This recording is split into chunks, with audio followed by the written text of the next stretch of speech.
વડોદરાના લક્ષ્મી વિલાસ પેલેસમાં શ્રીજીની સ્થાપના થઈ। 10 દિવસ સુધી રાજવી પરિવાર પૂજા અર્ચના કરશે।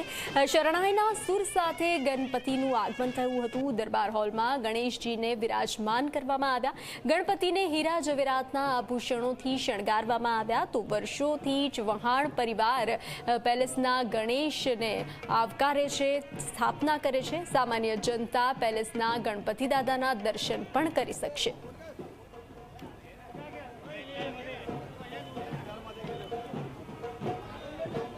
તો ઘણા બધા વર્ષોથી અહીંયા ગણેશજી બિરાજમાન થાય છે અને ખૂબ સારી રીતે એમની સેવા પૂજા અર્ચના વગેરે અહીંયા પેલેસની અંદર કરવામાં આવે છે રાજવી પરિવાર દ્વારા। પરંપરા મુજબ એવું છે કે અહીંયા મૂર્તિ બદલાય નહીં, તો એટલા માટે એ મૂર્તિ એકની એક જ મૂર્તિ, તો એટલે અહીંયા એવું નહીં થાય કે આજે આ મૂર્તિ છે તો આવતા વર્ષે તમને બીજી કોઈ મૂર્તિ જોવા મળશે। પરંપરા મુજબ અમે 1939થી આ ગણેશજીની મૂર્તિ બનાવતા આવેલા છે।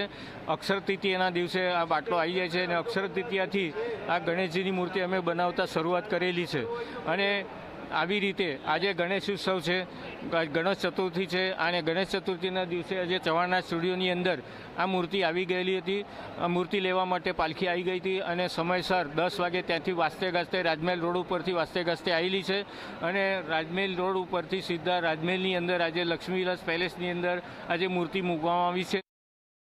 લક્ષ્મી વિલાસ પેલેસના ગણેશની શાહી સવારી નીકળી છે। આપ જોઈ શકો છો જે રીતના લક્ષ્મી વિલાસ પેલેસના જે ગણેશ છે તે રાજમહેલમાં એન્ટર થઈ ચૂક્યા છે અને જે રીતના સ્નેહનાઈઓ સારંગી અને તબલાના વાદે જે તમામ જે પેલેસના ગણેશ છે તે વાસ્તે ગાસ્તે અહીંયાથી પસાર થઈ રહી છે। જે રીતના તમે જોઈ શકો છો કે પાલખીમાં બેસાડીને જે ગણેશજી છે તે ગણેશજીને પેલેસમાં લઈ જવામાં આવી રહ્યા છે। જે રીતના હું તમને દ્રશ્ય બતાવવાની કોશિશ કરીશ કે જે તમે જે જોઈ રહ્યા છો કે પેલેસના જે ગણેશ છે તેની ખાસિયત એ છે કે વડોદરા શહેરના સૌથી શાહી આ ગણેશ છે કે જે લક્ષ્મી વિલાસ પેલેસમાં બિરાજમાન થાય છે દરબાર હોલમાં, અને ત્યાં દરબાર હોલમાં હીરા જવેરાત સાથે તેને સજાવવામાં આવે છે, તેના આખું પંડાલને।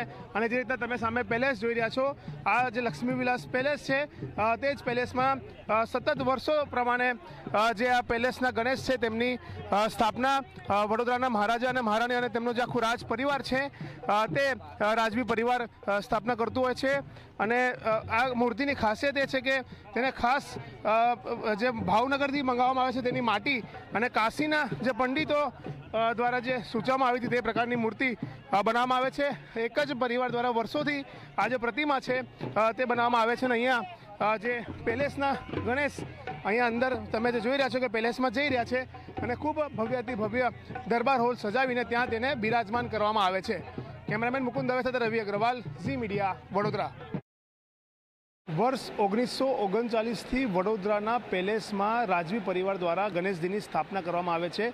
ગણેશ ચતુર્થીએ જે ગણેશજીની શાહી સવારી નીકાળવામાં આવે છે, વાસ્તે ગાસ્તે આ સવારી પેલેસના દરબાર હોલ ખાતે પહોંચે છે અને તેમના માટેનું જે પંડાલ સજાવવામાં આવ્યું છે તે પંડાલની હું તમને એક ઝલક દેખાડવા માંગીશ કે જે તમે જોઈ શકો છો કે જે સિંહાસન બનાવવામાં આવ્યું છે ગણેશજી માટે, જે પંડાલ આખું લાઇટિંગથી ડેકોરેશનથી સજાવવામાં આવ્યું છે, તેમના માટે જે દરબાર ગણ છે તેને પણ અહીંયા મૂકવામાં આવ્યા છે। સાથે જ અલગ અલગ જે વૃક્ષો છે, હાથી છે, જે દરબારીઓ છે તેમને પણ અહીંયા પ્રતિકૃતિ મૂકવામાં આવી છે। જે રીતના વાત કરવામાં આવે તો વડોદરાના સૌથી મોંઘા જે આ પંડાલમાંનો એક છે કે જે પેલેસનું દરબાર હોલ છે, જેની સજાવટ હું તમને બતાવવાની કોશિશ કરીશ કે કઈ રીતના લાઇટિંગવાળા જે ઝુમ્મર લોકોમાં એક આકર્ષણનું કેન્દ્ર બને છે। આજે વિધિવત રીતે ગણેશજીની સ્થાપના કરીને 10 દિવસ સુધી રાજવી પરિવાર પૂજા અર્ચના કરશે અને લોકો માટે અહીંયા દર્શન કરી શકે તે માટે 10 દિવસ સુધી વ્યવસ્થા કરવામાં આવશે। મહત્વની બાબત છે કે જે રીતના વર્ષો પ્રમાણે આજે ગણેશજી છે તેની બિરાજમાન કરવામાં આવી રહ્યા છે। ગણેશજીની મૂર્તિને હીરા જવેરાતના ઘરેણા આભૂષણો પહેરાવવામાં આવે છે અને પહેરાઈને તેને જે આ દરબાર હોલ છે, જે આ પંડાલ બનાવવામાં આવ્યું છે ત્યાં પંડાલમાં તેને બિરાજમાન કરવામાં આવે છે। ખુદ વડોદરાના રાજા, મહારાણી, રાજમાતા અને આખો રાજવી પરિવાર 10 દિવસ સુધી ગણેશજીની ભક્તિમાં લીન થઈ જાય છે અને ભક્તિમય થઈને આ જે પંડાલમાં તેઓ ગણેશજીની પૂજા અર્ચના કરીને એક કહી શકાય કે ભક્તિભાવની જે સંદેશો છે તે પણ આપે છે અને વડોદરાવાસીઓ અહીંયા દર્શન કરીને ભાવવિભોર થઈ જાય છે અને આ જે દરબાર હોલ છે, પંડાલ છે, તેને જોઈને કંઈ ના કંઈ કહી શકાય કે તેઓ આચંબિત પણ થઈ જાય છે। અને વડોદરા શહેરમાં વર્ષોથી આ જે પરિવાર, રાજવી પરિવારની પરંપરા જે છે તે ચાલતી આવી છે, જેના કારણે આ ગણેશને પરંપરા ગણેશ પણ નામ આપવામાં આવ્યું છે. કેમેરામેન મુકુંદ દવે સાથે રવિ અગ્રવાલ, ઝી મીડિયા, વડોદરા.